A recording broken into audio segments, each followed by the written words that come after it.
Bildiyimiz kimi normal bədən temperaturumuz 36,5-37 dərəcə Selsi təşkil edir. Bəs nəyə görə məhz bu interval bədənimiz üçün optimal interval hesab olunur?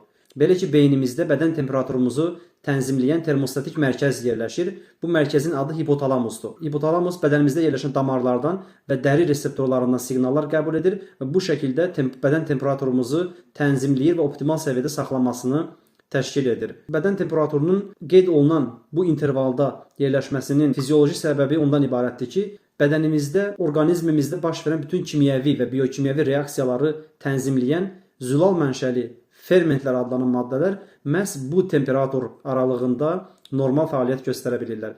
Əgər temperatur 1-2 dərəcə yuxarı qalxar və yaxud da aşağı düşərsə, bu sözü gedən fermentlərin funksiyaları zəifləyər və yaxud da tamamilə pozular. Məsələn, bədən temperaturunun 42 dərəcədən yuxarı qalxması həmən sözü gedən fermentlərin, yəni zülal mənşəli birləşmələrin denaturasiyasına, yəni onların strukturlarının tamamilə pozulmasına gətirib çıxarır və bu da bədənimizdəki bütün metabolik proseslərin tamamilə dayanmasına və insan həyatının sonlanmasına gətirib çıxarar. Beyindəki hipotalamus, yəni termostatik tənzim mərkəzinin funksiyası ondan ibarətdir ki, əgər bədən temperaturu bir neçə dərəcə qalxarsa, o damarları genişləndirir, tərləməni artırır və bu şəkildə istiliyi bədəndən xaric edir. Yox, əgər bədən temperaturu aşağı düşərsə, o mərkəzdən bədənə göndərilən siqnallar sayəsində damarlar daralır, tərlənmə azalır və istilik istehlakı bunun sayəsində azalır. Lakin bir sıra infeksiyon xəstəliklər zamanı həmən hipotalamus, yəni termostatik mərkəz normal bədən temperaturu həddini 1-2 dərəcə və yaxud da daha çox qaldırır ki, bu da bakteriyaların və yaxud da virusların bədəndə çoxalmasının qarşısının alınması üçün